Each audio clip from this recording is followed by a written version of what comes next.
بسم اللہ الرحمن الرحیم۔ استغفار کے بارے میں یہ قصہ امام احمد بن حنبل کی زندگی میں سے ہے، جنہیں اسلام کے ایک مشہور عالم اور مشہور عالم دین سمجھا جاتا ہے۔ ایک دفعہ کا ذکر ہے کہ ایک دن بڑھاپے میں امام احمد سفر کر رہے تھے تو ایک بستی کے پاس آ کر رکے۔ نماز کے بعد وہ مسجد کے صحن میں رات گزارنا چاہتے تھے، کیونکہ وہ شہر میں کسی کو بھی نہیں جانتے تھے۔ اپنی عاجزی کی وجہ سے یہ سوچ کر کسی کے سامنے اپنا تعارف نہیں کروایا تھا کہ اگر وہ ایسا کریں گے تو بہت سے لوگ ان کا استقبال کریں گے۔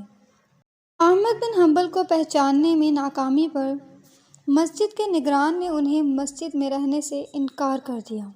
چونکہ امام احمد کافی بزرگ ہو چکے تھے، نگران کو انہیں گھسیٹ کر مسجد سے باہر لانا پڑا۔ یہ دیکھ کر قریب کے ایک نان بھائی کو امام احمد پر ترس آیا اور انہیں رات کے لیے میزبانی کی پیشکش کی۔ نان بھائی کے ساتھ قیام کے دوران امام احمد نے دیکھا کہ نان بھائی مسلسل استغفار کا ورد کرتا ہے۔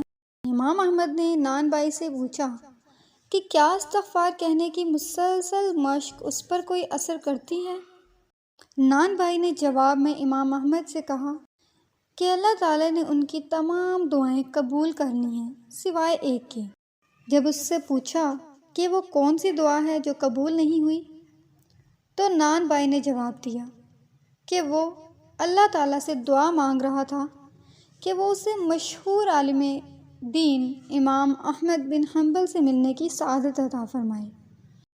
اس پر امام احمد بن حنبل رحمۃ اللہ علیہ نے فرمایا کہ اللہ تعالیٰ نے نہ صرف ان کی دعا سنی بلکہ اسے گھسیٹ کر اپنے نابن کی دہلیز پر پہنچا دیا۔ یہ کہانی ہمیں کثرت سے استغفار کہنے کی طاقت کی یاد دہانی ہے۔